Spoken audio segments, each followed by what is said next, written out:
ଆପଣମାନଙ୍କର କିଛି କମ୍ପ୍ଲେନ୍ କିମ୍ବା କ୍ୱେରି ଅଛି ତାହେଲେ ଆପଣ ଡାଇରେକ୍ଟ ଓଡ଼ିଶା ସରକାରଙ୍କୁ ଆପଣଙ୍କର ପ୍ରୋବ୍ଲେମ୍ ଲେଖିକି ସେଣ୍ଡ କରିପାରିବେ। ତ ତା ପାଇଁ କୌଣସି ବି ୱେବ୍ ବ୍ରାଉଜରକୁ ଓପେନ୍ କରିବେ। ଓପେନ୍ କରିସାରିଲା ପରେ ସର୍ଚ୍ଚ ବକ୍ସରେ ସର୍ଚ୍ଚ କରିବେ ଇ-ଅଭିଯୋଗ। ଇ-ଅଭିଯୋଗ ସର୍ଚ୍ଚ କଲା ପରେ ଗୋଟିଏ ପବ୍ଲିକ୍ ଗ୍ରାଇଭେନ୍ସ ରି-ଆଡ୍ରେସାଲ ପୋର୍ଟାଲ। ତ ଏହି ପୋର୍ଟାଲରେ କ୍ଲିକ୍ କରିବେ। ଏଇଠି ଫାଷ୍ଟ ଅପସନ୍ ଆସିଲା ଲଗଇନ୍। ଯଦି ଆପଣଙ୍କର ଆଗରୁ ନମ୍ବର ଦେଇକି ଯଦି OTP ଦେଇକି ଆକାଉଣ୍ଟ ଖୋଲିଛନ୍ତି ତାହେଲେ ଡାଇରେକ୍ଟ ଲଗଇନ୍ କରିପାରିବେ। ଯଦି ଫାଷ୍ଟ ଟାଇମ୍ ତାହେଲେ ସାଇନ୍ ଅପ୍ କରିବେ। ଯଦି ପରେ କରିବା ପାଇଁ ଚାହୁଁଛନ୍ତି ତାହେଲେ ସ୍କିପ୍ ଲଗଇନ୍ କରିପାରିବେ। ତ ମୁଁ ଏବେ ସ୍କିପ୍ ଲଗଇନ୍ କରିବି। ଏଠି ଆପଣଙ୍କର ମୋବାଇଲ ନମ୍ବର ଦେଇକି OTP ସେଣ୍ଡ କରିବେ। OTP ଏଣ୍ଟର କଲା ପରେ ଯାଞ୍ଚ ଉପରେ କ୍ଲିକ୍ କରିବେ। ଗୋଟେ ଗୋଟେ କରିକି ଫିଲ୍ଅପ୍ କରିବେ। ଫାଷ୍ଟ ନାମ ଲେଖିବେ ଆପଣଙ୍କର, ତାପରେ ରାଜ୍ୟର ନାମ ଲେଖିବେ, ତାପରେ ଆପଣଙ୍କର ଜିଲ୍ଲାର ନାମ, ତାପରେ ଆପଣଙ୍କର ବ୍ଲକର ନାମ, ତାପରେ ଗ୍ରାମ ପଞ୍ଚାୟତର ନାମ ଲେଖିବେ। ଗ୍ରାମ ପଞ୍ଚାୟତ ପରେ ଆପଣଙ୍କର ଗ୍ରାମ ଚୟନ କରିବେ। ତାପରେ ଆପଣଙ୍କର ଠିକଣା ଦେବେ, ଲିଙ୍ଗ ଚୟନ କରିବେ।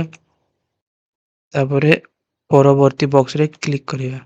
ଆପଣଙ୍କର ଯାହା ବି ଗ୍ରିଭେନ୍ସ ଅଛି କିମ୍ବା ଯେଉଁ କ୍ୱେରି କିମ୍ବା ଅଭିଯୋଗ ଅଛି ଆପଣ ଏଠି ଲେଖିକି ଡାଇରେକ୍ଟ ଗଭର୍ଣ୍ଣମେଣ୍ଟକୁ ସେଣ୍ଡ କରିପାରିବେ। ଏଠି ଆପଣ ମ୍ୟାକ୍ସିମମ୍ 1000 ୱାର୍ଡ ଲେଖିପାରିବେ। ତାପରେ ଏଠି ଆପଣଙ୍କର ଫାଇଲ୍ ବି ଅପଲୋଡ଼ କରିପାରିବେ। ଯାହା ବି ହେବ ମ୍ୟାକ୍ସିମମ୍ 5 MB ହେବା ଦରକାର। ଅପଲୋଡ଼ କରିକି ପରବର୍ତ୍ତୀରେ କ୍ଲିକ୍ କରିବେ। ଏଇଠି ଦେଖନ୍ତୁ, ଏଇଠି ଆପଣ ଲେଖିବେ ଆପଣ ଏଇ ଯେଉଁ ଆପଣଙ୍କର କମ୍ପ୍ଲେଣ୍ଟ ବା ଅଭିଯୋଗ କାହାକୁ ପଠାଇବା ପାଇଁ ଚାହୁଁଛନ୍ତି। ଏଠି ଦେଇଛି SP ମୟୂରଭଞ୍ଜ, ଅଧୀକ୍ଷକ ଲେଖା ହେଇଛି SP ମୟୂରଭଞ୍ଜ।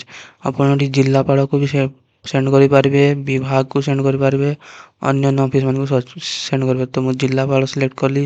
ଏଇଠି ଏଗ୍ରିମେଣ୍ଟ ଟିକ୍ ଏଗ୍ରି କରିବେ। ମୁଁ ଗ୍ରହଣ କଲି।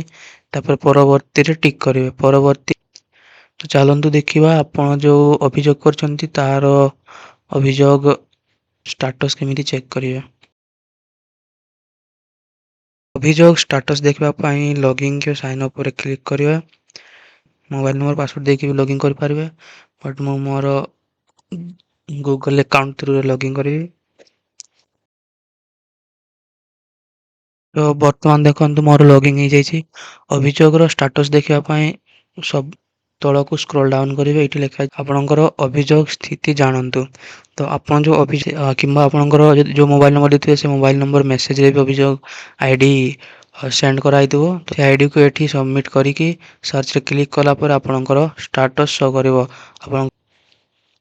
ତ ଏଇଭଳି ଆପଣଙ୍କର ଯାହା ବି ପ୍ରୋବ୍ଲେମ୍ ଅସୁବିଧା ଅଛି ଆପଣ ଡାଇରେକ୍ଟ କୌଣସି ଅଫଲାଇନ୍ କୌଣସି ଅଫିସକୁ ନ ଯାଇ ଅନଲାଇନ୍ ଥ୍ରୁରେ ମଧ୍ୟ ଅଭିଯୋଗ ସବମିଟ୍ କରିପାରିବେ। ଡେଲି ଲାଇଫ୍ ହେଲ୍ପଫୁଲ୍ ଭିଡ଼ିଓ ଆଗକୁ ଚାହୁଁଛନ୍ତି ତାହେଲେ ମୋ ଚ୍ୟାନେଲକୁ ସବସ୍କ୍ରାଇବ୍ କରନ୍ତୁ। ଥ୍ୟାଙ୍କ ୟୁ, ଧନ୍ୟବାଦ।